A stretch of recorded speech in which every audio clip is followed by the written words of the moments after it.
और दोस्तों, target with PS Parihar channel में आपका स्वागत है। सबसे पहले बात करेंगे महाकुंभ में 5 अव्यवस्थाओं की और सबसे पहला कारण उसकी बात करेंगे। उसके बाद में बात करेंगे बिहार टीआरई 4 को लेकर के और साथ में पुलिस कांस्टेबल पीएसटी को लेकर के एडमिट कार्ड को लेकर के एक अभी नोटिस जारी हुई है, उसको लेकर के भी चर्चा करेंगे। तो वीडियो को जल्दी से लाइक कर दें, शेयर कर दें और जिन छात्रों ने चैनल को अभी भी सब्सक्राइब न किया हो तो सब्सक्राइब कर लें ताकि आप लोगों को इसी प्रकार की ऑथेंटिक अपडेट सबसे पहले मिलती रहे। चलिए शुरू करते हैं। बात करते हैं महाकुंभ में अव्यवस्था की। मैंने यहाँ पर लिखा है महाकुंभ में 5 अव्यवस्थाएं। कौन कौन सी अव्यवस्था है? जो लोग प्रयागराज में रहते हैं उन्हें अच्छी तरीके से पता है और इसीलिए सभी लोग होशियार भी हो जाए थोड़ा सा, क्योंकि डिजिटल जो चल रहा है सारी चीजें उस पर न जाए, ऐसा कहीं कुछ भी नहीं है। मैंने यहाँ पर एक थंबनेल में मेन नाम लिखा हुआ है विजय किरण आनंद। विजय किरण आनंद है कौन? जो भी विद्यार्थी प्राइमरी शिक्षक भर्ती की तैयारी कर रहे हैं या जो शिक्षक हैं वो सभी जानते हैं। ये एक असफल अधिकारी है। ये जहां जहां पर भी रहे हैं उन चीजों को हमेशा बर्बाद किया और चौपट किया है। पहले ये स्कूली शिक्षा महानिदेशक थे बेसिक विभाग के। सारा का सारा जो भी बेसिक विभाग है वो इन्होंने बर्बाद किया। पूरे जो अध्यापक हैं वो बर्बाद हुए। बहुत सारे स्कूलों में ताला लगा, बहुत सारा चीजें हुई। वहीं पर जो भर्तियां थी, भर्तियां भी सारी इन्हीं के कार्यकाल में फंसी, चाहे वो 68,500 69,000 शिक्षक भर्ती में आरक्षण विवाद हो। योगी सरकार की जो सबसे ज्यादा बदनामी करवाई है वो इसी अधिकारी ने करवाई है। और लेकिन समझ में नहीं आता ये बात कि योगी सरकार की सबसे ज्यादा किरकिरी कराने वाला अधिकारी भी यही है। ये जब जब रहा तब तब योगी सरकार की किरकिरी हुई है, बीजेपी की बदनामी हुई है, बीजेपी बर्बाद हुई है। तब भी इस अधिकारी को ये हमेशा बड़ा पद मिलता रहा है, चाहे वो गोरखपुर में डीएम बनाने वाली बात हो, चाहे वो स्कूली शिक्षा का महानिदेशक बनाने वाली बात हो, चाहे वो महाकुंभ मेले का प्रभारी बनाने वाली बात हो। तो इस समय महाकुंभ मेले का जो प्रभारी है वो इनको बनाया गया।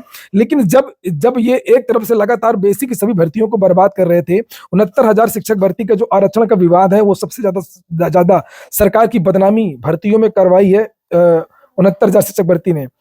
उसमें जो आरक्षण का घोटाला का जो विद्यार्थियों ने आरोप लगाया है वो इन्हीं के कार्यकाल में हुई थी। उसके बाद में एडेड जूनियर हाई स्कूल शिक्षक भर्ती का विवाद आज तक नहीं हुआ।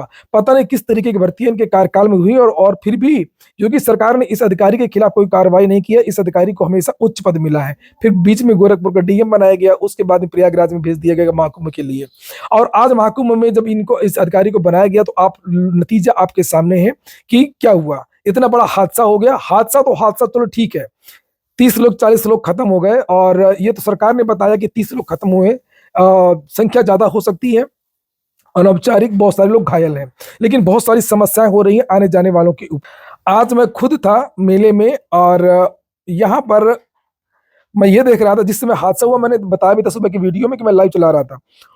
तो अंदर वहां पर संगम के किनारे या गंगा जी के किनारे घाट पर कोई पुलिस प्रशासन नहीं है।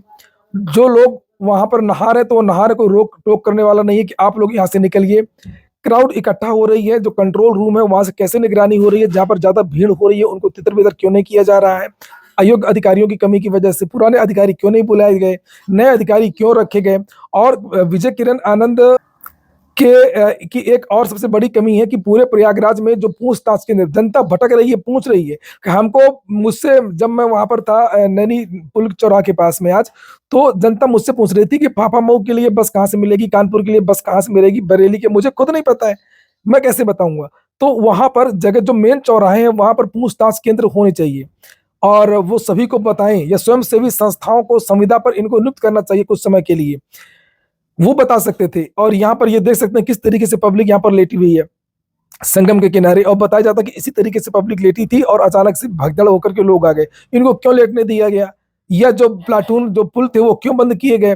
तो पूरे प्रयागराज में जो पूछताछ केंद्र है वो नहीं है और जो लोग नहा करके लौट रहे हैं उनको जल्दी लौटने नहीं दिया जा रहा है। लौटने वालों की तो तुरंत व्यवस्था करनी चाहिए थी कि वो जल्दी से जल्दी जो संगम क्षेत्र वो खाली कर दें।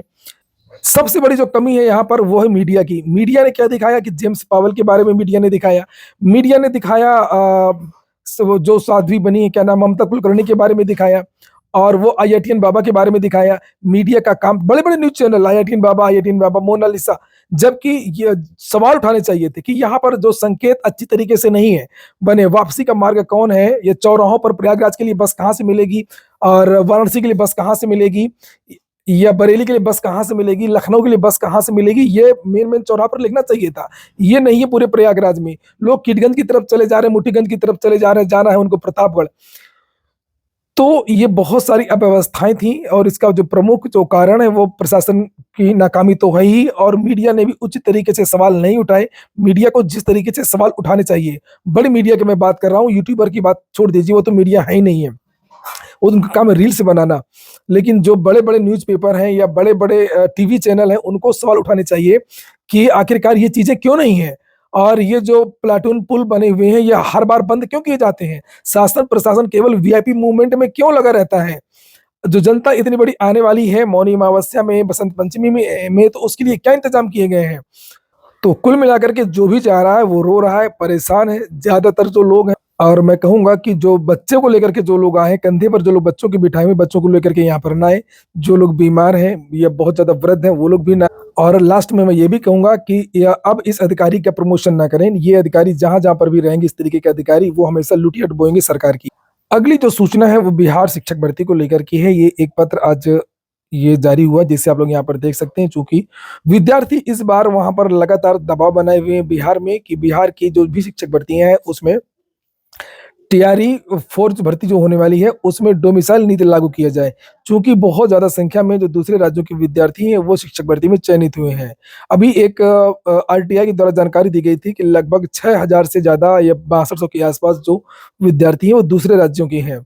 इसके अलावा भी बहुत सारे जो लोग हैं जो जिन्होंने वहाँ पर डोमिसाइल बनवा ली है, वो है दूसरे राज्य के, उनको भी नौकरी मिली है। तो उसी को लेकर के विद्यार्थी अभियान चला रहे थे और उसी क्रम में जो सरकार के संयुक्त सचिव हैं रमाशंकर, उनकी तरफ से ये पत्र जारी किया गया अपर मुख्य सचिव को, सामान्य प्रशासन विभाग, बिहार, पटना। और यहाँ पर ये लिखा हुआ बीपीएससी टीआरई 4 शिक्षक बहाली में डोमिसाइल नीति लागू करने के संबंध में निर्देशानुसार उपयुक्त विषयक ईमेल से प्राप्त परिवाद पत्र की छायाप्रत आवश्यक कार्रवाई हेतु भेजी जा रही है। और ये जो पत्र जारी किया गया है वो इस क्रम में जारी किया गया है। ये जो विद्यार्थियों ने ये पत्र भेजा था जिसे आप लोग यहाँ पर ये देख सकते हैं और इसमें ये कई लोगों को टैग किया गया है। ये देखिए कितना सारा लोगों को भेजा गया है ईमेल। और इसी के क्रम में संयुक्त सचिव ने ये जो पत्र है वो सामान्य प्रशासन विभाग को भेजा है। इसमें विद्यार्थियों की तरफ से ये मांग की गई थी कि सविनय निवेदन है कि मैं धीरज कुमार निवासी ग्राम मानगंज पश्चिम जिला सुपौल बिहार के स्थानीय निवासियों संज्ञान में लाना चाहता हूँ टीआरई 4 शिक्षक बहाली में डोमिसाइल नीति लागू न होने से बिहार के युवाओं को रोजगार के समान अवसर नहीं मिल पा रहे हैं। और लिखा है कि आपका ध्यान आकर्षित करना चाहता हूँ जिसमें स्पष्ट निर्देश और सिफारिशें की गई हैं। तो जो पहले के जो पत्र जारी हुए हैं डोमिसाइल को लेकर के विशेष अधिकारियों के, चाहे वो मुख्य सचिव का पत्र हो या लोक सेवा आयोग का या अपर सचिव का, तो इनका सबका जो पत्र वगैरह है ये इन्होंने इसमें लगाया है। और लिखा है कि इस पत्राचार में दिशा निर्देश दिए गए हैं डोमिसाइल नीति को प्रभावी रूप से लागू करने के पक्ष में है। अन्य राज्यों में डोमिसाइल नीति सफलतापूर्वक लागू की गई है जिससे उनके स्थानीय युवाओं को रोजगार के बेहतर अवसर मिले हैं। बिहार राज्य में जहां बेरोजगारी एक बड़ी समस्या है, ये नीति लागू होगी। तो ये केवल इन विद्यार्थियों ने ये भेजा था, उसी के क्रम ये औपचारिकता होती है और कुछ नहीं है। डोमिसाइल को लेकर के इन्होंने जो पत्र इनको भेजा गया वही इन्होंने यहाँ पर भेज दिया है और कुछ नहीं है। अभी ऐसा कहीं कुछ भी नहीं है, कोई फाइनल डिसीजन हुआ हो या सरकार ने इसे लागू किया हो। मैं पहले भी बता चुका हूँ कि ऐसा बहुत मुश्किल है, कोई भी राज्य इस तरीके की चीजें वो लागू नहीं कर सकता है, नहीं तो फिर कोर्ट करने नहीं देगी। बहुत सारे राज्यों ने भी ऐसा किया था। बिहार सरकार खुद होशियार है, वो जानती है कि ऐसा हो नहीं पाएगा। चलिए हम अगली अंतिम सूचना को देख लेते हैं। अगली और अंतिम सूचना है पुलिस कांस्टेबल एडमिट कार्ड को लेकर के एक नोटिस जारी हुई है कि इन विद्यार्थियों के जो एडमिट कार्ड हैं डीवीपीएसटी इत्यादि को लेकर के वो कब जारी होंगे। तो पुलिस भर्ती एवं प्रोन्नत बोर्ड की तरफ से अभी एक ऑफिशियल नोटिस जारी हुई है। यहाँ पर लिखा पीटी के प्रवेश पत्र डाउनलोड किए जाने हेतु महत्वपूर्ण सूचना 29 तारीख की ये डेट पड़ी हुई है।